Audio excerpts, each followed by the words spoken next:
Welcome, everyone, to the deep dive. We are really thrilled to have you joining us today, and a very warm welcome, especially to all the students and members of Morasova School who are diving into this material with us. We are going to take a moment today to really slow down the pace a bit. We want to make sure that the depth and the cultural richness of our topic truly sink in. Our subject is Día de Muertos, the Day of the Dead. It's a celebration that, well, it beautifully intertwines life, death, memory, and community. We've gathered sources that help us trace this tradition from, global practices of remembrance right through to the specific, powerful cultural aspects thriving in Mexico today. And that includes looking at how modern media is carrying this message forward, too. So our mission today is to explore this complex, multi-layered celebration. We want to understand what makes it unique in Mexico, how it connects to similar global festivals, and frankly, why it continues to capture the world's imagination, whether that's through history books or, blockbuster animated films. Yeah, and what's fascinating here is getting a handle on the true scope of Dia de Muertos. It's not just a single somber day, not at all. It's typically a multi-day observance, traditionally focused on November 1st and 2nd. And this is a time when families don't just mourn the departed, they actually actively invite them back into the fold. The atmosphere is one of remembrance, absolutely, but also, festivity, even humor, and this deep sense of connection.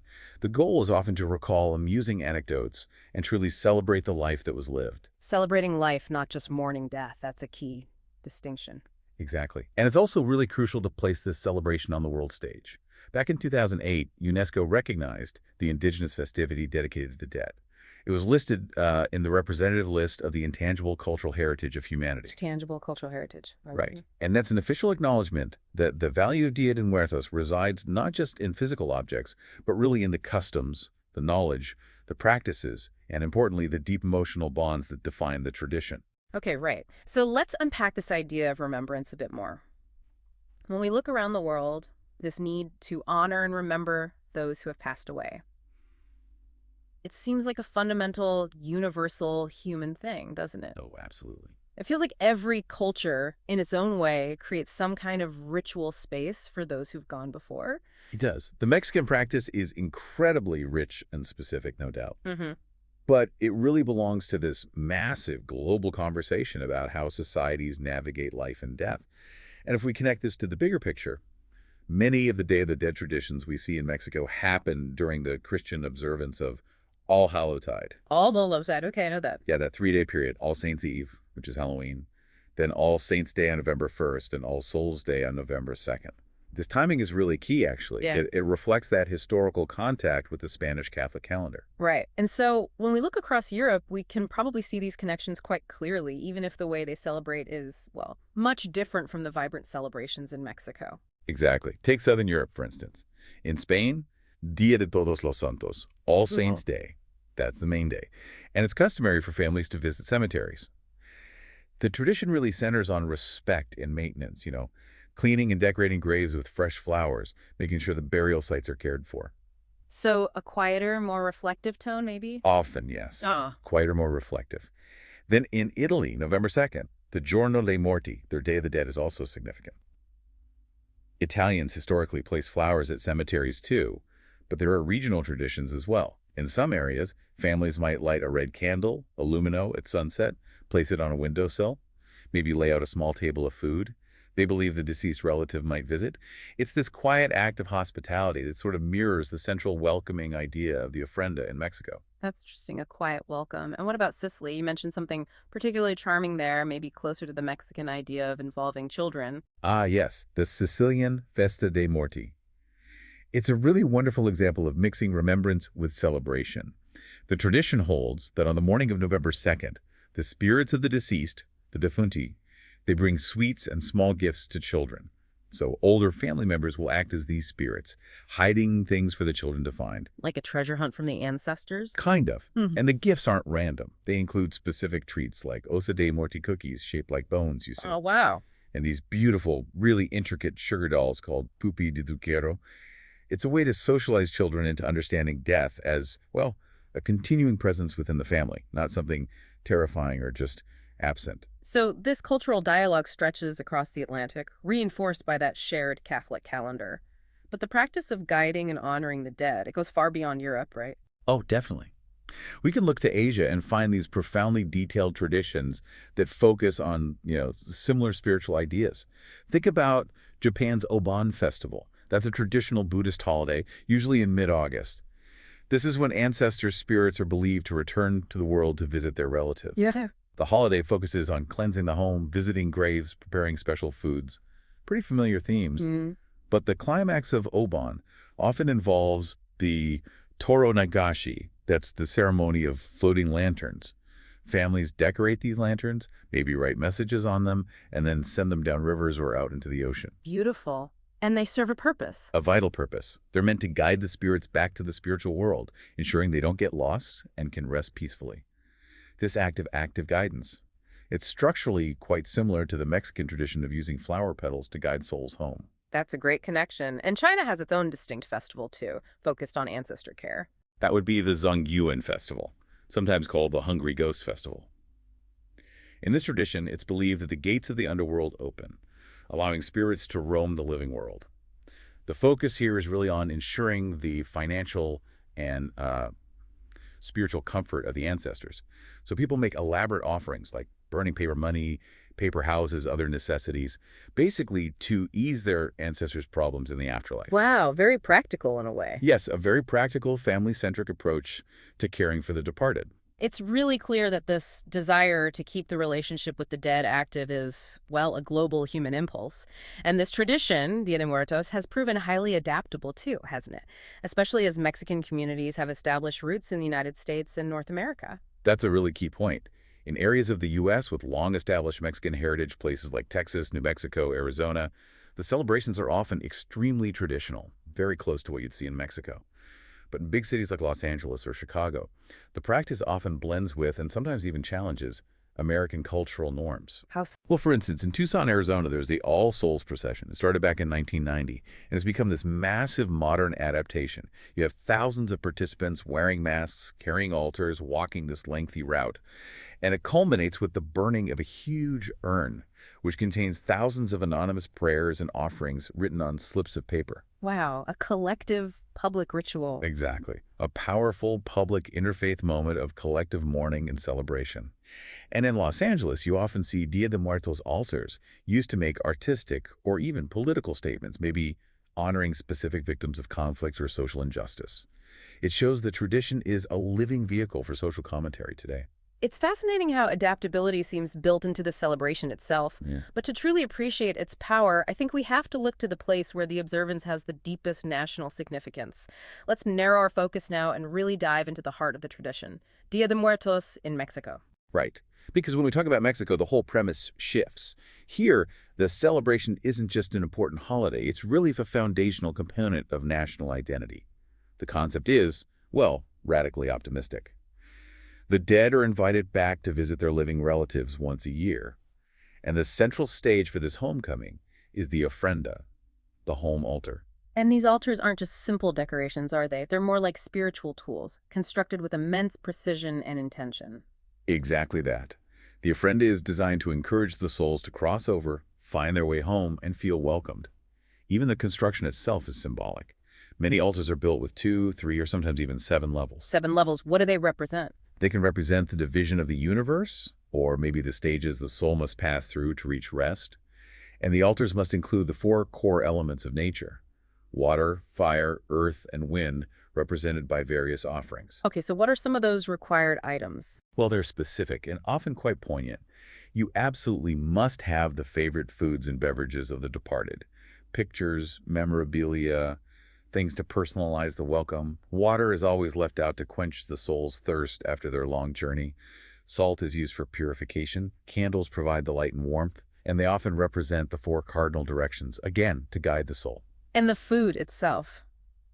It's more than just nourishment, isn't it? It becomes a key part of this welcoming ritual. It's the Feast of Remembrance. Absolutely central. We see pan de muerto, that sweet anise-flavored roll. The dough is decorated with these crisscrossed bone shapes. Right, I've seen those. Yeah, and sometimes a small ball or teardrop shaped on top. The bone shapes symbolize the deceased, and the ball often symbolizes the tears of the living. It's this beautiful, sort of morbidly sweet treat that acknowledges both grief and joy. Grief and joy together. Exactly. And then, of course, there are the calaveras, the sugar skulls. totally iconic. Brightly colored, often adorned with foil or glitter, and they're inscribed with the recipient's name. Now, that could be a child's name or the name of a recently deceased relative, but giving a skull to a living friend is actually a lighthearted gesture. It reminds them that death is inevitable, but maybe not something to fear. That humorous approach seems really central. It is. It's central to the Mexican identity regarding death. What other staples might we find on this ceremonial table? The offerings are designed to be comforting, substantial. Tamales, that pre-Hispanic staple made from corn masa, are very common. Warm, thick masa-based drinks like atole or champurrado are essential. And for the adults, you absolutely must include their preferred alcoholic drinks, tequila, mezcal, maybe their favorite beer. The point is total personalization, ensuring the visiting spirit feels instantly recognized and at home. But the guide, the element that visually directs the entire ritual, and that has to be the flower, right? The marigold. That is the cempasúchil, the bright orange Mexican marigold, sometimes just called the flor de muerto, flower of the dead. Its role is perhaps the most crucial on the physical plane. These flowers are used everywhere. They make metal archways over the altars, and maybe most importantly, they're strewn in paths or trails. Paths. Yes, paths leading from the street into the house up to the altar. Their intense, sunny orange color and their strong, pungent scent are believed to attract the souls. They act as a literal guide. Like runway lights for spirits. Exactly, leading the spirits from the cemetery back to their family homes. The belief is that without the path of petals, the soul might not find its way. That focus on the path, it naturally leads us to the cemetery itself. That's the place where the living really spend time with the dead during this holiday. Yes, the cemetery visit is an intensely communal and emotional experience. It's not a quick drop-in. Families spend days beforehand cleaning, weeding, and just lavishly decorating the graves. They bring ofrendas directly to the gravesite, using the cempasúchil everywhere. They transform the cemetery from a place of final rest into a place of active celebration. So the cemetery comes alive, in a sense. It really does. In villages, particularly those famous for their observances like Mixcoac near Mexico City or Janitzio Island in Michoacan, the cemeteries literally glow all night long from thousands of candles. Families will have picnics right there, play music, tell stories about the departed, and often stay until dawn. They're literally spending the night beside their loved ones. That's such a powerful statement of enduring connection. Wow. It truly is. Now, the humor we mentioned earlier, that way death is treated with a kind of playful familiarity, that's also captured in a unique literary form that pops up every year, isn't it? That's right, the Calaveras Literarius, or literary skulls. These are short, satirical poems. They're written in traditional rhyming verse, and you'll see them published in newspapers or just shared among friends around this time. They are lighthearted, often mocking epitaphs, but dedicated to the living. To the living. How does that work? Well, they're written for friends, politicians, public figures. Anyone, really. The poems playfully imagine that person's death. They describe a comical or maybe absurd scenario where death, usually personified as a skeleton, la calaca or la husuda, finally comes to claim them. So it sounds almost like a psychological tool, using comedy to confront the fear of death, maybe making it less scary by making it seem absurd. Precisely. I think that's a great way to put it. And this lighthearted interaction with death imagery, it leads us directly into a major historical debate surrounding the origins of Día de Muertos. Is it a genuine preservation of ancient indigenous tradition? Or is it perhaps a more recent cultural synthesis, maybe shaped by other forces? Okay, let's unpack this academic question then. Some argue it is genuinely pre-Hispanic, dating back thousands of years. What's the evidence for that view? Well, the supporters of the indigenous roots point to Aztec festivals honoring the dead. The Aztecs actually had at least 6 distinct celebrations dedicated to the deceased throughout their calendar. One called Quecholi, for example, involved placing food on altars for warriors who had traveled to the afterlife. Furthermore, they worshipped Mictlantecuhtli, the goddess of the dead, sometimes known as the Lady of Death, who presided over Mictlan, the underworld. The timing of some festivals near the harvest, and the focus on this cyclic journey of souls. It resonates strongly with modern practices. Okay, that makes sense. But we also know that some influential scholars have argued the modern holiday is actually far more rooted in European Catholic traditions and only later sort of rebranded. This is where the political context comes in, I imagine. This is where it gets really interesting, yes. Historians like the late Elsa Malvido argued very forcefully that the modern Dia de Muertos, as we generally know it today, is largely traceable to medieval Europe. Specifically, traditions surrounding All Hallowtide, which we mentioned, and also the Dance Macabre, the Dance of Death. The Dance of Death. Tell me more about that. The Dance Macabre was popular in the European Renaissance, especially after plagues. It used the image of the human skeleton, death personified, leading people of all ranks, from the Pope down to the peasant, all dancing towards the grave. It was a visual reminder of the equality of death, and its playful but very serious skeletal imagery. Well, it connects directly to the skeletal iconography we see everywhere in Mexico during Dia de Muertos. Okay, I see the visual link. And what was the political catalyst then for maybe reshaping this observance in Mexico? That seems to lie with the post-revolutionary government of Lázaro Cárdenas in the 1930s. Mexico was undergoing this massive push for a unified national identity after the revolution. Cardenas's government actively sought to define a uniquely Mexican culture, one that consciously rejected European or overtly Catholic dominance. Melvito controversially called the modern Dia de Muertos a Cardenist invention, a strong claim arguing the government actively promoted indigenous Aztec iconography. They emphasized pre-Hispanic roots and downplayed or removed elements seen as purely Catholic. So the famous skeletal images, like the Calavera Catrina, which we see everywhere, they were essential to this political project of creating a national identity. Absolutely. Hmm. La Calavera Catrina, the elegant female skeleton and the fancy hat, she was initially created by the artist Jose Guadalupe Posada in the early 20th century, but originally she was a satire of Mexican natives who were adopting European aristocratic clothing and customs, forgetting their roots. She wasn't an ancient figure at all. Oh, interesting. So how did she become the icon she is today? Well, the famous muralist Diego Rivera later incorporated her into his huge mural, Dream of a Sunday Afternoon in Alameda Park. He gave her more indigenous features, placed her centrally alongside Posada and Frida Kahlo, thereby sort of rehabilitating her into this powerful national emblem. She came to symbolize the unique Mexican relationship with death, elegant, satirical, but undeniably Mexican. So this blend of European skeletal imagery adapted with Mexican political intent. The perfect example of syncretism. Syncretism, that blend of different beliefs or practices. Exactly. And most influential Mexican thinkers, including the Nobel laureate Octavio Paz, ultimately supported this syncretic view. They saw the modern Dia de Muertos as this powerful, continuous blend. The indigenous focus on death as a cycle, woven through the framework of Spanish Catholic dates, and then refined by 20th century national identity movements. The result is a celebration that is undeniably uniquely Mexican, whatever its complex roots are. That makes the celebration even more profound, really. It's not just a tradition, it's like a living document of Mexican history and cultural resilience. Okay, moving from that deep historical debate to the present day, we absolutely have to talk about the 2017 Pixar film Coco. I mean, it just exploded the global understanding of Dia de Muertos, far beyond academic circles and Mexican communities. Coco was a true phenomenon. The filmmakers were very deliberate about it. They conceived it as a love letter to Mexico. Oh, yeah. It centers on Miguel, right?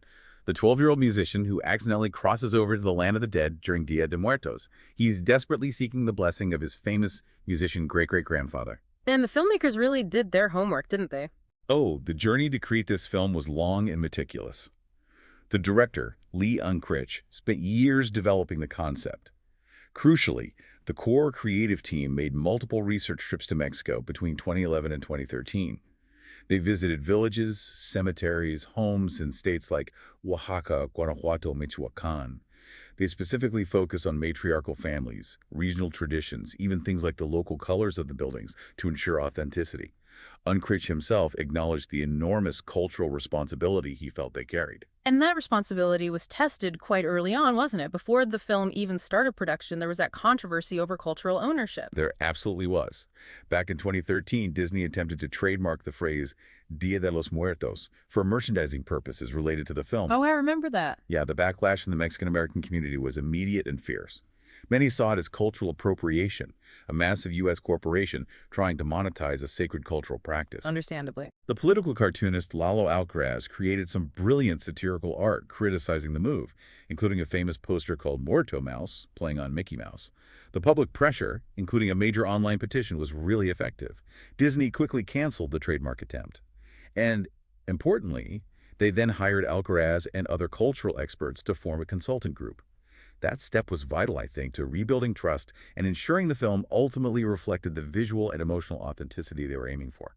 That context is important, and the resulting visual language of the film is really what captured the world's attention, isn't it? It translated the core concepts of Dia de Muertos into this stunning cinematic experience. Absolutely. The film's plot structurally depends on the ofrenda concept. Yeah. The central conflict, remember, is that if the living fail to display a photo of the deceased on the ofrenda, that soul cannot cross the Sempasuco Bridge back to the living world. Right. And furthermore, if no one in the living world remembers them at all, the soul fades from existence forever. This idea of the final death that really drives the emotional tension of the whole movie.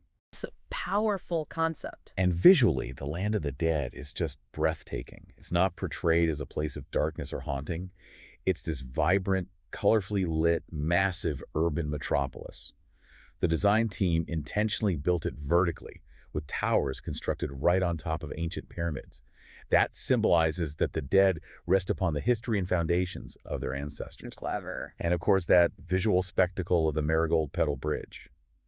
The animators apparently called it a huge technical challenge to create, but it serves as that bright, glowing pathway for the souls, just like the real petals. Commercially, the film was a massive success, both in the US and really significantly within Mexico itself. It broke records there. It actually premiered at the Morelia International Film Festival in Mexico and immediately became the highest-grossing film of all time in Mexico upon its release. That really proved its resonance with the culture it was portraying. Wow. And globally, of course, it won multiple awards, including 2 Academy Awards. Yet, even with all the care taken regarding cultural consulting and authenticity, there remained one deeply personal cultural nuance that sparked some controversy, specifically surrounding the character Mama Coco. Yes, this is a complex point, and it reminds us of the real human element behind these stories. Mexican news outlets reported quite widely that the character of the elderly, beloved Mama Coco, she might have been based on a real person, Maria de la Salud Ramirez Caballero. She was a purépecha plotter from a village in Michoacán, a region the filmmakers visited. After the film, she became known globally as Mama Coco, attracting tourists to her village. Okay, and the controversy was? Her family argued that Disney Pixar used her likeness and her background, acknowledging they visited her region during research, but without giving her public acknowledgement or any compensation. Now, the filmmakers maintained that the Rivera family in the movie was a composite, based on multiple real matriarchs they met during their research trips. But the controversy highlights that delicate balance.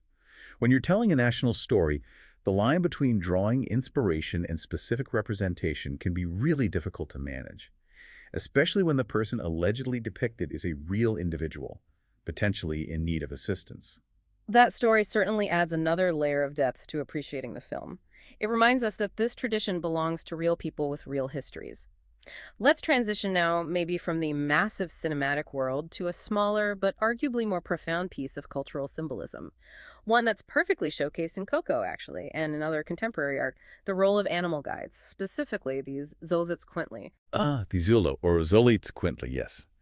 It's such a fascinating creature. It's an ancient, mostly hairless dog breed. It's often referred to as the national dog of Mexico. And its significance in Dia de Muertos is deeply, deeply rooted in pre-Hispanic, specifically Aztec belief systems. So, what was its role for the Aztecs? Well, for the Aztecs, the Xolo was much more than just a pet. It was believed to be the sacred guide of the soul on its immense journey to the Mictlan, the afterlife, or the underworld. This journey to Mictlan wasn't easy. It was believed to have 9 arduous levels, taking 4 years to complete, full of obstacles, including crossing a mighty river at the end. Okay. And the Xolo is considered the only creature trusted to lead the soul across this final, turbulent river. So the dog was literally the ferryman for the soul. Incredible. But wasn't there a condition attached to receiving this critical guidance? Yes, there was a crucial moral condition. The belief was that the Xolo would only guide the souls of those who had been noble, kind, and loving to dogs during their life on Earth. If you had mistreated dogs, the Xolo would refuse the task, and the soul would be forced to face that harsh river alone. It reinforced the idea that good conduct in life prepared you for the afterlife, and that loyalty, especially to these companions, was rewarded with loyalty in return. That's powerful. And Coco integrated this just perfectly with the character Dante, right? Miguel's clumsy but incredibly loyal Xolo companion. In the land of the dead, Dante transforms into an alabri. Now, we should define that quickly. An alabri is one of those fantastical, brightly colored Mexican folk art sculptures usually of a mythical creature. Right, the very colorful, imaginative figures. Exactly. Dante's transformation into this winged, vibrant spirit guide directly reflects the Xolo's ancient role as the ultimate companion and spiritual assistant on that final journey. That symbolism of the loyal companion, transcending death to ensure the final journey is successful. It's incredibly poignant, and it's a theme that a recent, quite remarkable piece of contemporary art resurrected beautifully, I believe. Yes, you must be referring to the 2025 hand-painted animated short film by the beer company Cerveza Victoria. It's titled A Ti, Quien te espera? Which translates to? Who awaits you? And this film was considered so significant as a cultural object, not just an ad, that it was presented at the prestigious Morelia International Film Festival, the FICM. Wow! So tell us about the narrative and how it reclaims that ancestral Xolo story. The plot is quite simple, but very moving. It follows the lifelong, unwavering bond between a man named Jorge and his loyal white Xolo dog, Rogelio. The story documents their shared life, really emphasizing the dog's patience and commitment to walk alongside Jorge until the very end. And when Jorge passes away, the film powerfully shows Rogelio, the Xolo, remaining right there at the gates of the Mictlan, patiently waiting to guide his owner across. The narrative directly reinforces that core belief central to Dia de Muertos, that we don't depart alone. Someone is waiting. That's lovely. The film's creators explicitly recognized they were doing more than just advertising. They felt they were creating a cultural object that retrieves and honors this ancient ancestral link between the Xoloitzcuintles and the journey to the Mictlan. It really validates the love for pets within this deeply spiritual, traditional framework. And the visual style is apparently as important as the story, connecting this contemporary narrative back to Mexico's own history of public art. It truly is magnificent visually. The animation is described as very rich, and it's designed with a distinct muralista aesthetic. Muralista, like the muralist. Exactly. The style intentionally evokes the great 20th century Mexican muralists, people like Jose Clemente Orozco, Diego Rivera, David Alfaro Siqueiros, that grand narrative style. Utilizing that muralista style gives the film this monumental, almost historical weight. It moves with gentle, non-jarring transitions. Sources describe it as creating visual poetry, encouraging the viewer to look at the story through the lens of memory and national history. The artistry really elevates the simple tale of a man and his dog into something that feels like a timeless national myth. So in just a short animated film, we find this profound fusion. Ancient beliefs like the Xolo Guide, national art history through the muralista style, and the very modern love we have for animal companions. And it all hinges on that single reflective question the film poses at the end. It really does. That concluding question, A ti, quien te espera? Who awaits you? It transforms the whole theme of Dia de Muertos in a way. It shifts the focus from simply mourning those who have left to actively considering the enduring bonds of loyalty and love that await you beyond this life. It turns the tradition from just a passive remembrance into an active reflection on the community, both human and animal, that defines your journey now and perhaps hereafter. That's a really beautiful way to bring all these different threads together, from the global parallels right through to the specific profound narratives of Mexico. Now, before we move to our final thought, we do want to pause briefly. As we promised our listeners from Morozova School who are working on their English skills, let's review the key phrases we used today and just explain them slowly. Good idea. The first one we used quite a bit was to connect the dots. This phrase means you are understanding how different pieces of information or different events relate to each other, how they link up to form a bigger, more complete picture, connecting the dots. Right. And one of my favorites that I used near the beginning was, let's unpack this. When we say this, it simply means we are going to analyze or examine a complex idea in detail. We're going to take time to look at all the different layers and parts, like unpacking a suitcase. We also talked about Dia de Muertos being designated as intangible cultural heritage. Now, this refers to cultural practices, traditions, and knowledge that are recognized as valuable by UNESCO. The key is that they exist in customs, in rites, in knowledge, rather than just in physical objects. Intangible, you can't touch it. Got it. And finally, when we discuss the overwhelming positive reaction to the film Coco, we noted that it struck a chord. This means it evoked a strong, deep emotional reaction in the audience. It resonated strongly with them. It felt important or true to them. It struck a chord. Okay. So, as we synthesize our journey today, we've covered quite a lot. We looked at the wide ranging customs of remembrance around the world, from Japan's floating lanterns to Italy's sugar dolls for children. We then explored the foundational, fiercely unique traditions of Mexican ofrendas, the cemetery vigils, the literary calaveras, and that complex historical debate over the festival's origins, indigenous, European, or a blend. We analyzed the massive modern influence of the Pixar film Coco, recognizing how it globalized the festival's visuals and themes, while simultaneously reinforcing the core values of memory and family lineage. And finally, we explored the powerful ancient cultural symbolism embedded in the figure of the Solutzcuintli, the loyal dog guide to the underworld, Mictlan. A symbol beautifully and emotionally recaptured in that Cerveza Victoria animated short, A ti, quien te espera. Which leaves us with perhaps a final thought for you, our listener, to consider as you reflect on this deep dive. In many contemporary cultures, the focus is often on individual achievement, on moving forward, sometimes alone. Yet Dia de Muertos and these profound stories about the Xolo guide, they remind us that in Mexican culture, identity seems fundamentally rooted in intergenerational memory, in connection to those who came before, and perhaps most essentially that our greatest and most final journeys. Maybe they are never meant to be solitary. Maybe they are fundamentally shared experiences, supported by the unconditional loyalty of those who have already passed, and perhaps those who patiently await us on the other side. Thank you again for joining us for this deep dive today. If you want to continue your learning journey and explore more content like this, we absolutely invite you to join the Moors of a School social networks. The necessary link for that will be available in the comments section below this recording. We hope you feel thoroughly informed and deeply inspired today. Until next time.